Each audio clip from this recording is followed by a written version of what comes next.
Hey, Kevin, Tim Reynolds with the AP.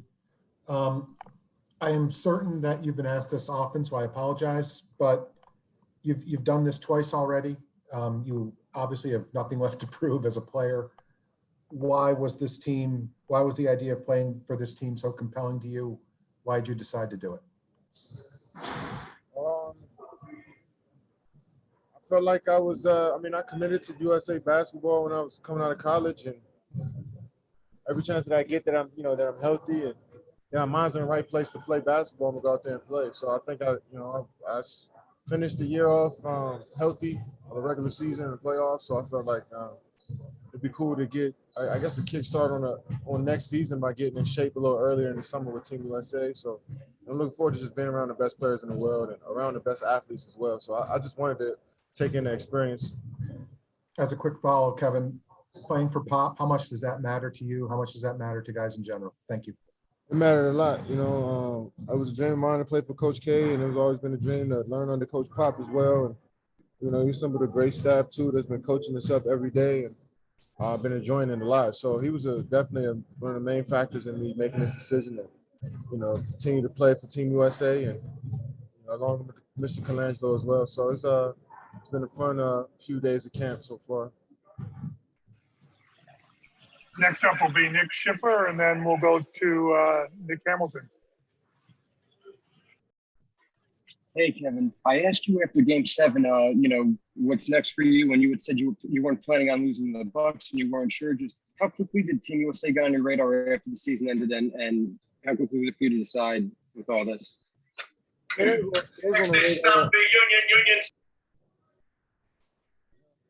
was on the radar before playoffs. So having a couple of conversations with Pop and Mr. Colangelo the last couple of years, preparing for this. And once Pop got the job as the coach, we've been having conversations here and there. And they also respected my time and space. If I didn't want to come, they wouldn't have pressured me. So, I really felt like they helped me make this decision by just letting me be me and let me make that decision on my time. And, but it's been on my radar for a second. Nick Hamilton, go ahead, and then we'll go to Yoko Miyaja. Hey, Kevin, Nick Hamilton, Nightcast Media. Wanted to ask you, you talked about playing with some of the best, with the best players in the world. What have you learned from guys like Jason Tatum and Bradley Beal, and what have they learned from you where you guys can be that cohesive unit moving forward? More so what Coach needs from all of us. We know each other's games inside and out, and got nothing but respect for every player and what they've been through in their journeys up to this point. But it's on Pop to establish roles and sets and defensive schemes, and we got to abide by them. And I think everybody's here is bought in to what we're trying to do, and we want to go out there and capture this goal. So whatever he needs us to do, we're all adaptable players that can pretty much play multiple positions. So we're looking forward to the challenge of figuring out this chemistry and keep growing from here. Hi, Kevin. Yoko, you're up, and then we'll go to Yao Banzi. Yeah, Kevin, this is Yoko Miyaji of Sports Graphic Number Japan. I have two quick questions. One, is this going to be your first time visiting Japan? And two, is there any chance that you're going to be reconnected with Taishi when you're over there, even with this restriction?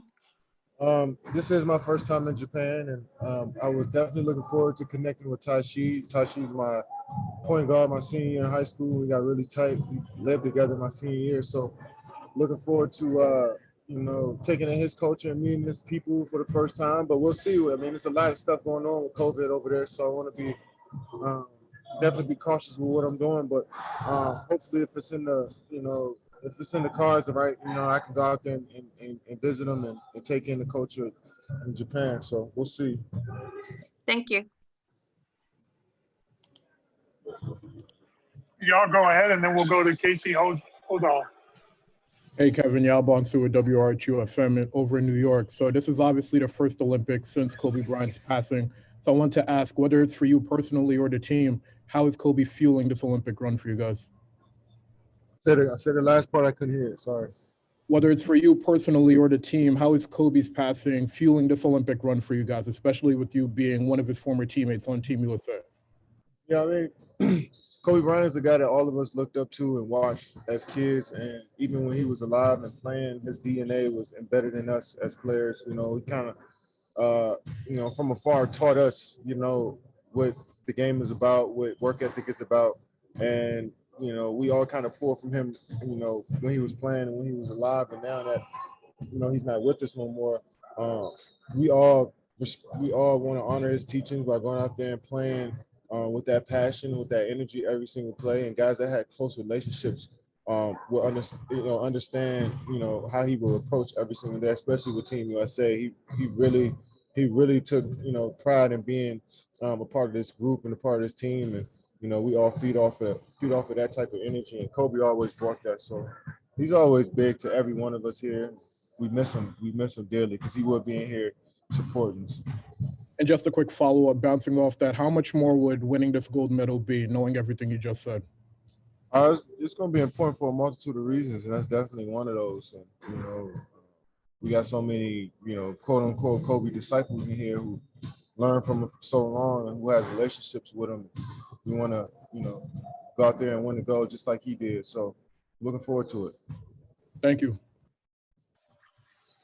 Casey, you're up, and then we'll go to Brian Lewis. Kevin, I was wondering, could you talk about playing with Damian Lillard? And during the playoffs, you had tweeted out during one of his games versus the Nuggets that it was a spiritual experience. So I'm curious, one, can you talk about playing with Damian? Two, what makes basketball reach the level of a spiritual experience? Yeah, I'm looking forward to playing with Dame. Dame is a unique player who can pretty much get hot in a matter of seconds. He can, put pressure on the defense so easily, and looking forward to that shooting ability and being out there with that. And what I meant by that is just, the level of skill that he displayed that night only shows me that he put in hours and hours of work. And when you put in that much work, you isolated like he is, I can tell he likes working out by himself. Then, you go to another level mentally, and he was there that night. Kevin, thank you. Brian, you're up, and then we'll go back to Amari. Hey, Katie, how you doing? Quick two-parter. Team USA rookies are not like, NBA rookies. I mean, they're already stars. But, Pop has talked a lot about your leadership in camp. I'm just curious, A, what kind of messaging have you been giving a lot of the guys in camp about, taking every game seriously and not looking past anybody? And secondly, on a little side note, you guys are hiring, meaning the Nets hiring David Vanderpool. Do you remember him from your OKC days, or since he was off the court, you not really have that much to do with him? Oh, your first question about my leadership style. What I'm telling the guys, Pop and the coaching staff is taking control of all of that, telling us what we need to do, preparing us for the physicality over there, just everything. And each one of us are talking up when we need to. And, if we make a mistake on a play or something like that, I feel like everybody has that vocal, it's showing that vocal leadership. But more so than anything, everybody here wants to prove who they are through their actions. So it might not be a lot of words being spoken, but guys are going extremely hard every possession. As far as Dave, yeah, of course. That's family. He's from the same area I'm from. We know the same people, mutual family, friends. So, work with him in OKC, so I can't wait to have him on board. I'm looking forward to learning from him and bringing him into the family. So, can't wait. Finish up with two more, Kevin. Amari, you're up, and then we'll go to Kiko. Hi, Kevin. Amaury Pavaillon, French newspaper L'Equipe. You're going to play the Timothée Luwawu for your first game in Japan. Did you guys already talk about it? Maybe trash talk about it? And more generally, do you think it's a good thing that you'll be playing the French team for your Olympic opener?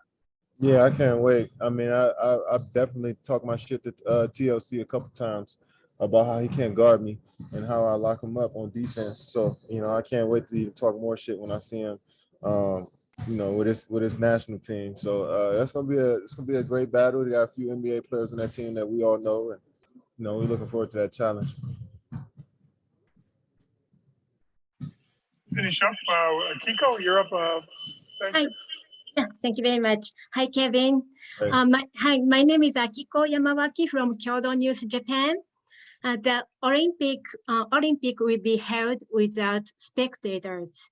That will be different from last two times. What do you think about it? I was definitely disappointed once I heard that, but I understand, we don't want to, I mean, we already pushed the games back a year, so we don't want to, cause any more trouble with COVID. So I understand. But it brings a different energy when you see the crowd, fans from all over the world supporting their teams and their countries. And, that's going to be the part that it's going to sting a bit, but it's still an honor and a pleasure to go out there and represent your country and to do it on a big stage. But, I wish our fans and I wish fans from around the world can experience it up close.